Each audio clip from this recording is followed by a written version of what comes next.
이제 날씨가 완전한 봄이죠. 봄입니다. 이제는 뭐 어디를 둘러봐도 온통 꽃들로 가득한 것 같습니다. 뭐 단지에도 보면은 목련꽃, 개나리, 지금 길가에는 지금 벚꽃들 다 활짝 피어 있는데, 온통 꽃의 향연으로 가득한 그런 4월입니다. 지금 4월에 이렇게 많은 꽃들이 피는데 여러분들은 어떤 꽃을 좋아하시는지 모르겠어요. 저는 이 4월에 피는 꽃 중에 제가 제일 좋아하는 꽃이 있습니다. 바로 진달래 꽃입니다. 제가 시골 출신이라서 얼마 전에 주중 초였던 거, 주초에 이제 아파트 단지에서 이렇게 차를 타고 나오는데 그때 아내하고 예원이도 있었던 것 같은데, 그 바로 앞단지 그 옹벽 담벼락에 진달래가 이렇게 있더라고요. 사실은 이렇게 진달래는 도시에서 보기 쉽지 않잖아요. 근데 진달래가 이렇게 피어 있는데 너무 이렇게 마음이 설레는 고향 생각이 났습니다. 어렸을 때 이 4월이 되면 진짜 산이 전체가 그냥 붉게 물들어서 산에 가서 이렇게, 저희는 이제 진달래 꽃을 참꽃이라고 불렀는데 한 알음씩 이렇게 따가지고 오고, 너무 이렇게 따니까 어른들이 참꽃이 많은 데는 그 참꽃 문둥이가 거기 숨어서 아이들을 잡아가지고 간을 빼먹고 이 문둥병을 고치려고, 그러니까 그런 데 가지 못하게 하고, 그래서 그런 데는 무서워서 못 가고, 하여간 그랬던 기억도 있고, 어렸을 때 그 진달래에 대한 그런 기억이 있어서 지금도 진달래를 보면 이렇게 마음이 설레고 그렇습니다. 그런데 이 진달래에 대한 또 저의 어떤 특별한 기억을 가지고 있는 것이 있습니다.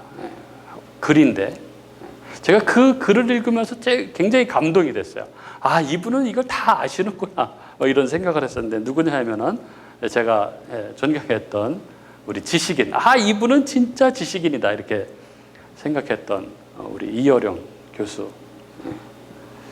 얼마 전에 소천에서 너무 안타까웠는데, 그분이 쓰신 글을 읽으면서 굉장히 이게 공감을 했던 그런 글입니다. 이어령의 그 시화전이라는 에세이집에 진달래꽃 해설이라는 글이 있습니다. 여러분, 이 김소월의 진달래꽃 아시죠? 이 진달래꽃을 우리가 학교에서 배운 것과는 다르게 해석해 놓은 글인데, 다 아시죠? 나보기와 역겨워 가실 때에는 말없이 고이 보내드리오리다, 영변의 약산 진달래꽃 아름 따다 가실 길에 뿌리오리다, 이 유명한 이 진달래꽃을 해설을 했는데, 정말 그렇구나, 그 해설을 읽고 그러면서 그 해설을 해나가는 그런 그 이어령 교수의 그 글이 굉장히 공감이 됐던, 그래서 제가 저장을 해놨던 그런 글인데, 한번 제가 읽어드리도록 하겠습니다. 그는 이렇게 말합니다.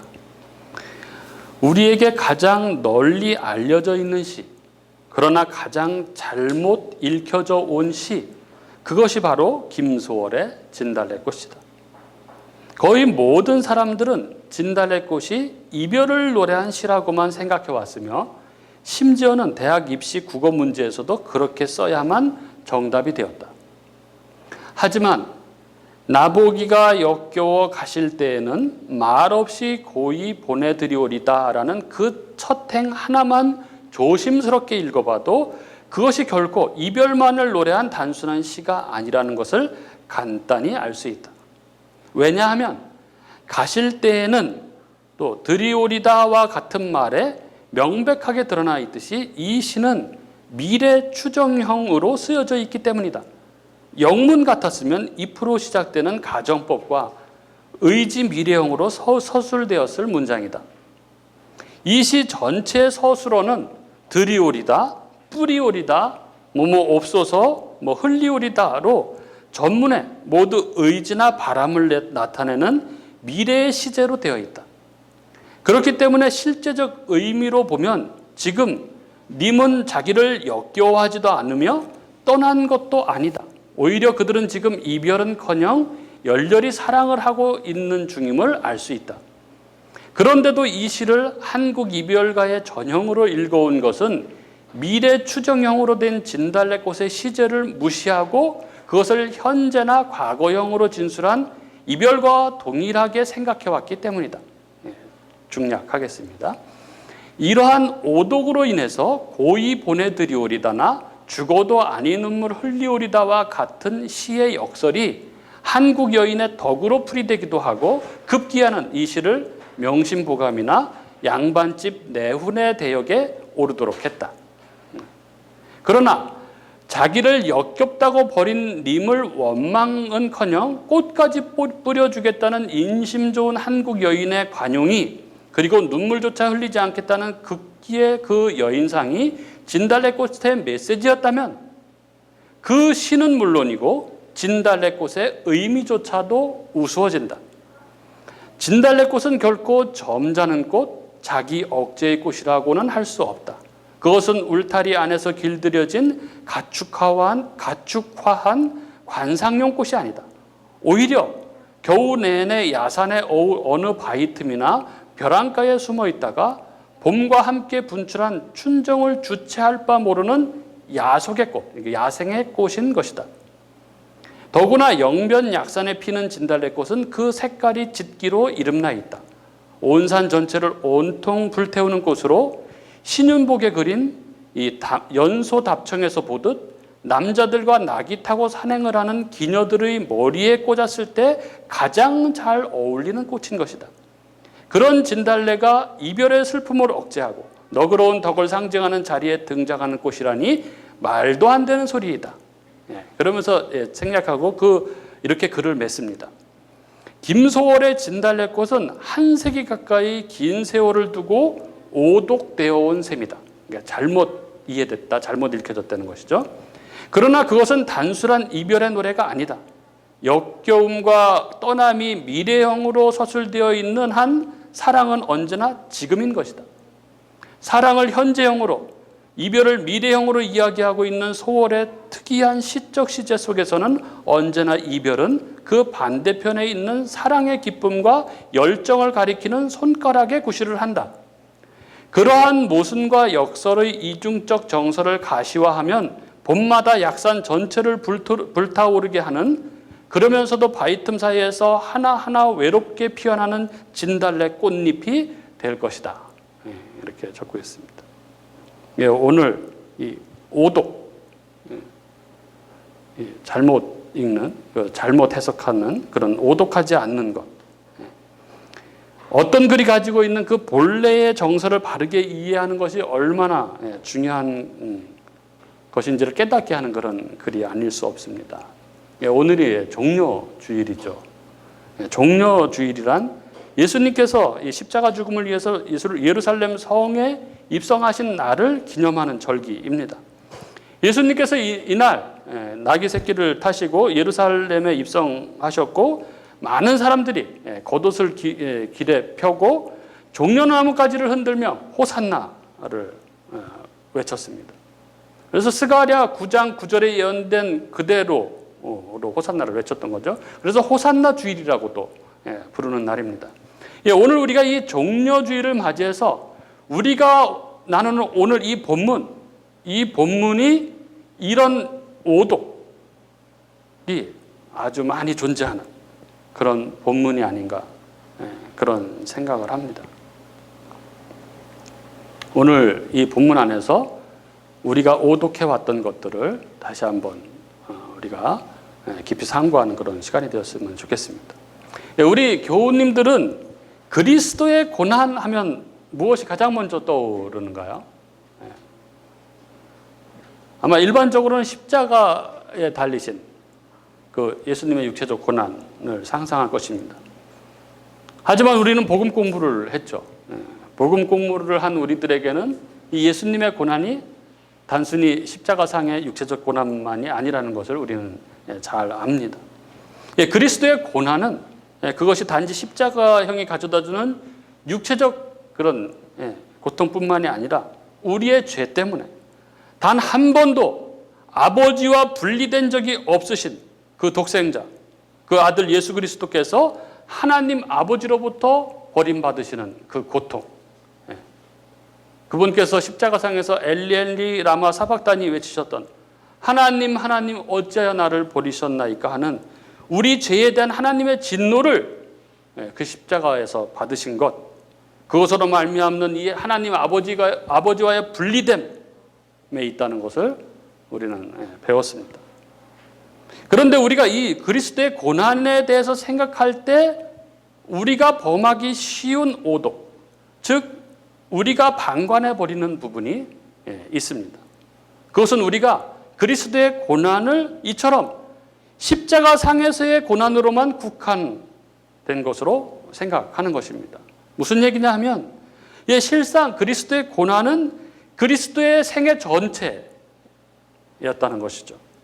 즉 창조주이신 그분이 인간의 몸을 입고 오신 이것부터 사실은 고난의 시작이었고, 그리고 인간의 몸을 입고 그 인간의 연약함으로 사신 전 생애가 고난이었습니다.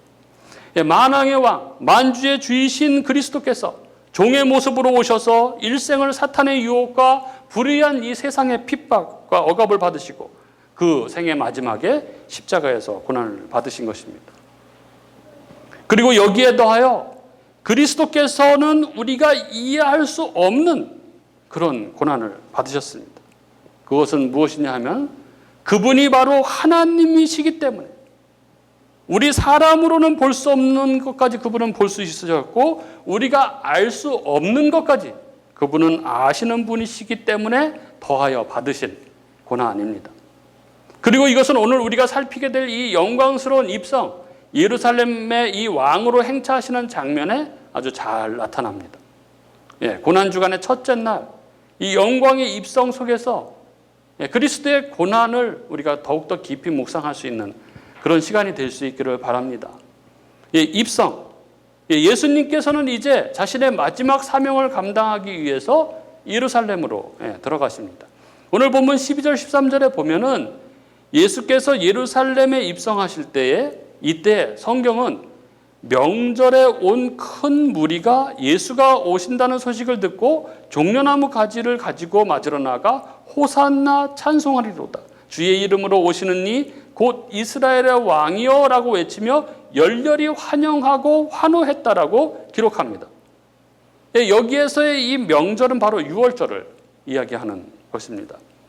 유대 역사가인 요세푸스에 의하면 이 유월절에 예루살렘으로 모여든 유대인의 수가 대략 200만 넘게, 270만 이 정도 되었다고 그렇게 서술합니다.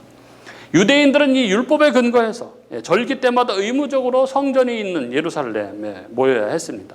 성인 남자들은 반드시 예루살렘에 올라가야 했고, 나머지 식구들 중에서도 최소한의 인원만 남겨두고는 대부분 예루살렘에 올라가서 명절을 지켰습니다. 지금이야 교통이 편하니까 당일날 가도 다 되죠. 그런데 당시에는 다 그런 교통이 없으니까 걸어가고 낙이 타고 가는 거니까 당일날 도착하기 위해서는 미리 시간이 많이 걸렸기 때문에 미리 전부터 갔고, 그래서 당일이 아닌데도 예루살렘에는 많은 사람들로 북적됐을 것입니다. 이렇게 예루살렘이 인파로 북적대고 있을 때 우리 주님께서는 이 애증의 도시 예루살렘을 향하여 서서히 입성하고 계신 것입니다. 그리고 이때 수많은 인파가 몰려들어서 저마다 종려가지 나무를 손에 쥐고 흔들기도 하고 땅바닥에 깔기도 하면서 입성하시는 예수님을 열렬히 환영했습니다. 그런데 오늘 본문에 보면 이 만왕의 왕 예수께서 예수님을 마땅히 영접해야 할 자들 중에서 예수님을 영접하지 않은 자들에 대한 기록이 나옵니다. 어디일까요? 오늘 본문 마지막 절인 19절이죠. 이렇게 되어 있습니다. 바리새인들이 서로 말하되 볼지어다 너희 하는 일이 쓸데없다. 보라 온 세상이 그를 따르는도다 하니라. 어떤 주석가는 예수님께서 예루살렘에 입성하던 당시의 이 환영에 대해서 이것이 진정 왕의 입성에 대한 환영인지를 의심하면서 당시 왕적인 인물, 혹은 고관 등이 성에 입성할 때의 보편적인 예를 이렇게 설명을 했습니다. 첫 번째, 환영은 일반적으로 고관들이 도시에 가까이 왔을 때 시행된다. 그리고 종교적, 정치적 엘리트들은 고관을 만나 도시로 호위에 들어온다. 그리고 입성하는 왕이나 고관에게는 도시를 대표해서 그에게 바쳐지는 연설로 칭송된다. 이런 당시의 관리에 비추어 볼 때 예수님께서 들어오실 때의 정황을 이 주석가는 이렇게 묘사했습니다. 왕이신 주님은 성의 관리들의 영접을 받지 않으며 백성의 지도자들에게 환대받지도 않고 성으로 호의를 받아 들어가지도 않으셨다.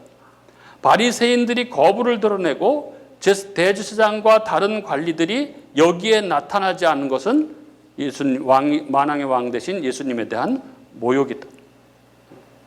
그렇습니다. 중요한 사실은 겉으로 보기에는 수많은 사람들이 운집해 있는 것처럼 보여도 정작 왕의 행차에 그 역할을 감당했어야 할 고위층의 사람들은 나오지 않았다는 것입니다. 이것은 왕의 행차에 대한 적나라한 모욕이었다는 것이죠. 그들은 그리스도를 영접하기는커녕 예수님을 환대하는 이들을 힐난하고 책망했습니다. 왜 그랬을까요? 그들은 이 그리스도에 대한 이 성경의 예언, 이 율법을 오독한 것이죠.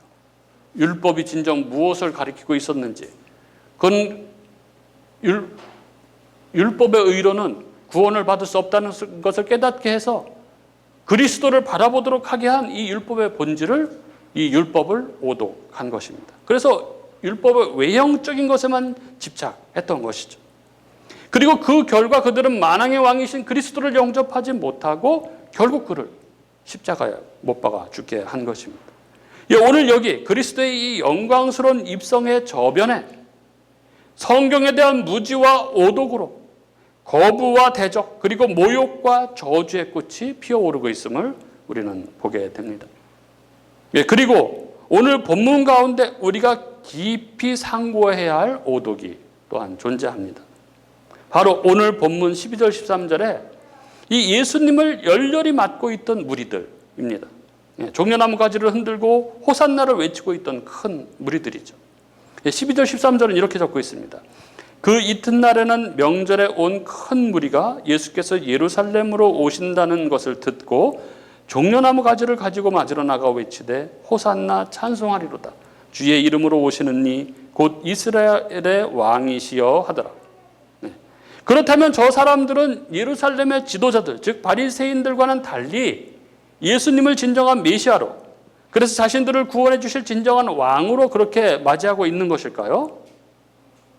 우리는 이것을 알기 위해서 몇 가지 살펴봐야 할 점들이 있습니다. 먼저 여기 군중들이 흔들었던 이 종려나무 가지가 의미하는 것은 무엇인가 하는 것입니다. 여러분, 예수님께서 예루살렘에 입성하실 때 왜 사람들은 종려나무 가지를 흔들었을까요? 사실 종려나무 가지를 흔드는 그 풍습은 유월절에 하는 것이 아니라 장막절에 하는 것이었습니다. 하나님께서는 이 모세에게 이스라엘 백성들이 이 출애굽 사건을 기억하고 그들을 인도하신 하나님을 잊어버리지 않게 하기 위해서 이 광야에다가 승리와 번영을 상징하는 이 종려나무 가지로 초막을 짓고 그 초막에서 일주일 동안 거하도록 그렇게 명했습니다. 이게 초막절이죠. 그것 때문에 이스라엘은 이 종려나무 가지로 초막을 짓고 그 가지를 흔들면서 초막절을 지켰습니다. 그런데 오늘 본문에 보면 지금 절기가 초막절이 아니죠. 6월절입니다. 그런데 6월절을 지키러 온 유대인들이 왜 이 6월절에 종려나무 가지를 흔들었을까요? 여기에는 그들이 그렇게 한 역사적인 배경이 있습니다. 우리가 잘 알듯이 알렉산더 대왕이 주전 331년에 페르시아 제국을 멸망시키죠. 그래서 이 팔레스타인 지역은 이제 이 헬라 제국의 영향 아래 놓이게 됩니다. 그리고 이 알렉산더 대왕은 자기가 정복한 전 땅, 이 근동 아시아 저쪽 이집트서부터 시작해서 전 유럽을 다 통일하고 이 아시아까지, 인도까지 이렇게 거대한 제국을 형성했던 게 이 알렉산더 아닙니까? 근데 이 알렉산더는 자기가 정복한 전 영토를 이 헬레니즘 문화로, 이 헬라 문화, 히람 문화로 통합하려고 했습니다. 그런데 323년에 갑자기 죽죠. 33살의 나이에 갑자기 죽습니다. 어떤 알지 못하는 병에 걸려서 그냥 죽습니다. 그리고 나서 이 거대한 제국은 4개로 나눠지죠. 갑자기 죽었기 때문에 그를 따랐던 장군들에 의해서 4개 지역으로 분할됩니다. 그때 이 팔레스타인 이 지역은 이 이집트 이쪽을 관할하던 이 프톨레미 왕조하고 그다음에 시리아 쪽 그쪽을 지배하던 이 셀루시드 왕조 사이에 있었던 건데 이 프톨레미 왕조에 사실은 속해 있는 그러한 지역이었는데 이 두 지역이 끊임없이 이제 분쟁을 합니다. 이 두 왕조가. 이 둘 사이의 전쟁이 한 5번 정도 일어나는데 결국은 이 셀루시드 왕조의 안티오쿠스 3세에 의해서 정리가 되죠. 이 전쟁 기간 동안 계속 이 팔레스타인 지역은 황폐화되고 고통 속에 있었는데 이 셀루시드 왕조 이 안티오쿠스 3세가 결국 이 전쟁에 승리하면서 드디어 이제 팔레스타인 지역은 안정을 찾죠. 근데 이 전쟁에서 이 팔레스타인이 이 유대인들은 이 셀루시드 왕조 쪽을 지원을 하죠. 그래서 그것 때문에 이 유대인들에 대해서 굉장히 이제 호의적이었습니다. 그래서 세금을 감면해주고 성전을 지원해주고 했죠. 그런데 이 안티오쿠스 3세가 기원전 190년 로마하고 전쟁을 벌입니다. 그리고 로마에게 대패를 하게 됐죠. 그래서 팔레스타인 지역은 이제 로마의 영향 아래 들어가게 되는데, 그래서 그 전쟁 패배한 보상금으로 당시 5만 달란트를 로마가 요구를 하죠. 그때서부터 이 안티오쿠스 3세의 수탈이 시작되는 겁니다. 그래서 성전의 집기들까지 다 모조리 빼앗아 가서 갑본했던 거죠. 그런데 이제 이 안티오쿠스 3세가 죽고 그 아들 안티오쿠스 4세가 이제 왕이 되고 나선 아주 엄청난 이 핍박이 시작됩니다. 아주 이스라엘의 종교를 뿌리채 뽑아버리고 이 헬라 종교로 바꾸려는 시도를 하죠. 그래서 안식일 이런 거 다 폐기시키고 구약 성경을 금기하고 절기도 못 지키게 하고 그리고 사람들이 예루살렘 성전에 절기에 모이지도 못하게 했죠. 그리고 이 지성소에 제우스 신상을 세우고 제우스에게 제사를 하도록 했습니다. 그의 이 유대교 말살 정책의 이 정점이 뭐였냐 하면은 이 성전 제단에서 돼지를 잡아서 제사를 드리게 했습니다. 그래서 이 안티오쿠스 이 4세가 관리들과 군사들을 다 유대 각지에 보내가지고 다 이 우상하게 절하고 돼지고기를 먹도록 그렇게 강요를 했던 거죠. 이것 때문에 유대는 팔레스타인 전 유대인들은 분노를 합니다. 요 즈음에 이 안티오쿠스가 파송한 한 관리가 예루살렘의 서쪽 한 25km쯤 떨어진 이 모디인이라는 이 지역에 이르러서 그 지역 그 제사장인 이 마타티아스에게 이 이방 제사를 집전하도록 그렇게 명령하죠. 근데 이 마타티아스가 이 명령을 거부하고 이 관리들을 다 죽여버립니다. 그리고 그의 아들 5명과 그를 따르는 추종자들과 함께 산속으로 들어가서 이제 게릴라전을 시작해요. 그러다가 이제 이 마타티아스가 죽게 되는데 그 지휘권을 누가 받냐 하면은 그 5 아들 중에서 셋째 아들 유다 마카비우스가 지휘권을 받는데 그가 굉장히 지략이 뛰어났다고 합니다. 그래서 그 별명이 망치.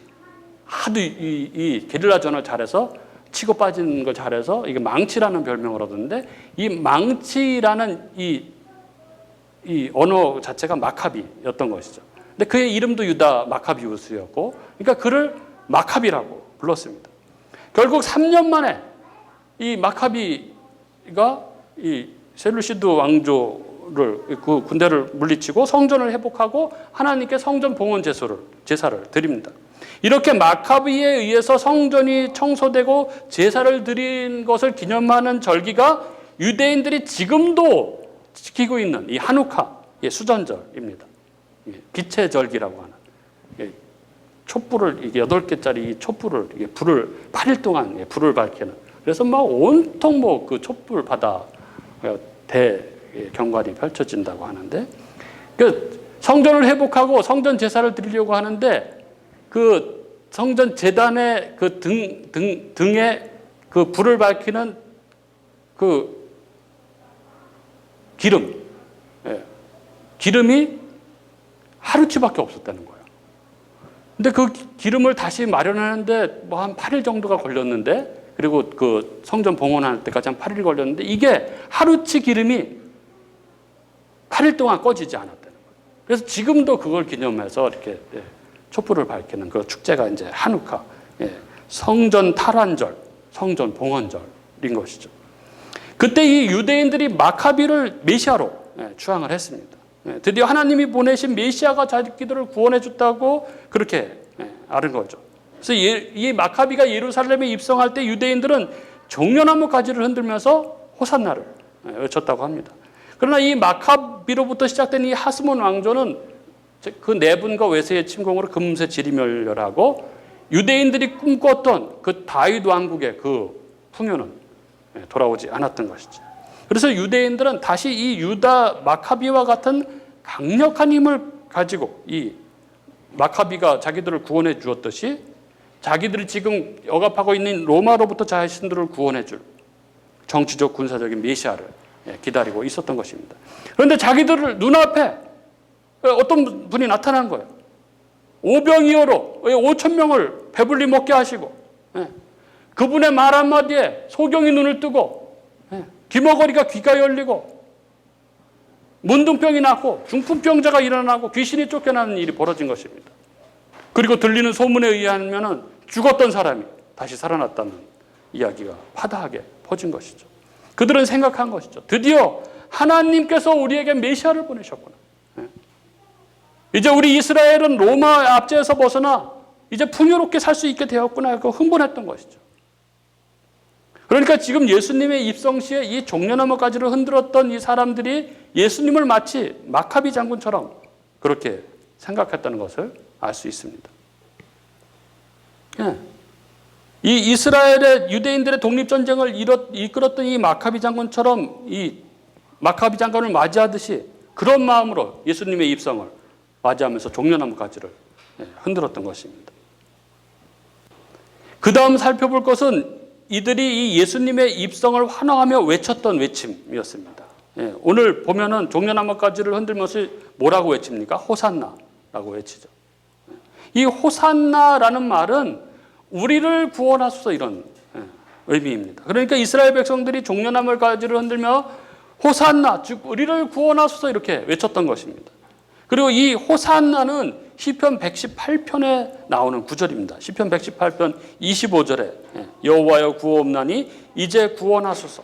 여호와여 우리가 구하옵나니 이제 형통하게 하소서. 여기에서 가져온 말인데, 이 시편 118편은 왕의 즉위식에서 사용됐던 시편이었습니다. 그야말로 사람들은 이 예수님의 예루살렘 입성을 영광스러운 왕의 입성이라고 생각하며 맞이했다는 것을 알게 됩니다. 이들은 이렇게 호산나를 외치면서 우리를 구원하소서 하면서 예수님을 맞이했고, 예수님께서 그들 가운데 왕으로 입성하고 계시다고 그들은 생각을 했던 것입니다. 앞에서 우리가 종려나무가지를 흔든 것이 이게 하누카, 하누카의 풍습이라고 했습니다. 하누카 풍습에서도 예수님을 마카비처럼 여기는 것을 엿볼 수 있다고 했는데, 이 호산나라는 외침에서도 마찬가지죠. 사람들은 예수님이 왕으로 임하신다고 그렇게 생각했던 것입니다. 우리는 종려나무를 흔든 모습에서도, 또 호산나를 외치고 있는 모습에서도 이스라엘 사람들이 예수님을 마치 정복전쟁의 승리를 이끌기는 바라는 그런 왕으로 보고 있다는 것을 알 수 있습니다. 이들은 이렇게 너나 할 것 없이 자기 옷을 벗어서 길에 펴고 몰려든 사람들로 인산인해를 이루어서 예수님께서 나귀를 타고 오시는 길 옆에 운집해서 저마다 손에 이 종려나무가지를 흔들면서 예수님을 맞이했던 것입니다. 완전히 퍼레이드죠. 축제 한 장면입니다. 우리의 죄의 문제를 해결하기 위해서 그 십자가를 향하고 계신 그 예수님의 예루살렘의 입성의 길은 이처럼 엄청난 잔치집 분위기였습니다. 그렇다면 이들의 이 환영과 환호에 대한 예수님의 마음은 어땠을까요? 이 큰 무리의 환호에 대해서 예수님의 마음이 어땠을까요? 예수님이 기뻐하셨을까요? 우리는 이 환영의 이 행렬들과 소리치는 사람들, 눈과 귀가 어지러울 정도로 종려가지를 흔들면서 환호하는 사람들을 지나는 우리 주님의 심정, 그 고통을 읽을 수 있어야 합니다. 앞에서 말씀드렸듯이 우리 주님은 표면을 보지 않고 그 내면을 보시는 분이시고 겉모습만 보시지 않고 그 본질을 꿰뚫어 보시는 분이십니다. 예수님은 종려나무 끝 가지를 흔들면서 호산나를 외치는 이들이 며칠이 지나지 않아서 예수님을 향하여 십자가에 못 박으라고 외칠 것이라는 것을 아셨습니다. 우리 주님께서는 이들이 지금 이렇게 왕으로서 외치고 있을 때에 그들의 외침이 하나님인 자신, 그들의 자기 백성들을 죄로부터 구원하시기 위해서 오신 그 하나님의 아들을 사랑하기 때문에 외치는 외침이 아니라는 것을 아셨습니다. 그리고 이들의 이 환호와 영접은 자기 자신들의 이 땅에서의 그 풍요와 만족을 위한 것이라는 것을 우리 주님께서는 아셨습니다.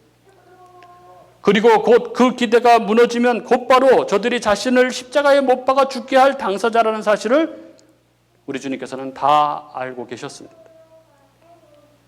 사랑하는 우리 교우님들, 오늘 예루살렘에 입성하시는 우리 주님의 고통, 고난이 바로 이것입니다.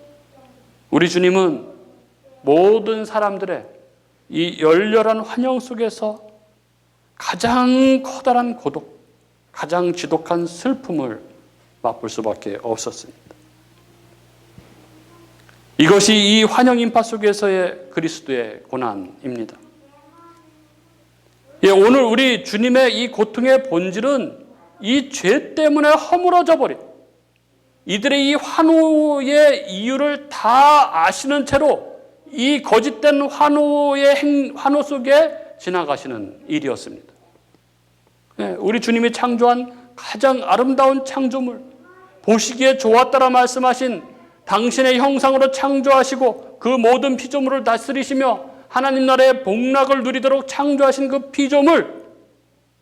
피조물이 이렇게 죄로 말미암아 부패하여 무너져버리고 자신들의 창조주를 향해서 이 속이 없는 빈 껍데기의 환호를 바라보는 슬픔.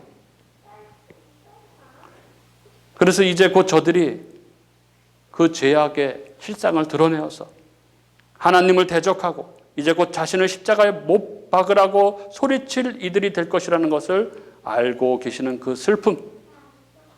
이것이 바로 예루살렘에 입성하시는 예수님이 겪으시는 고난입니다.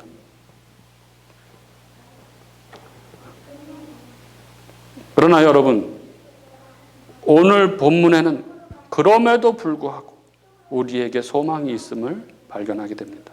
그것은 우리 주님께서는 이 모든 것을 아셨음에도 예루살렘에 들어가는 일을, 그 구원의 길을 멈추지 않으셨다는 것입니다.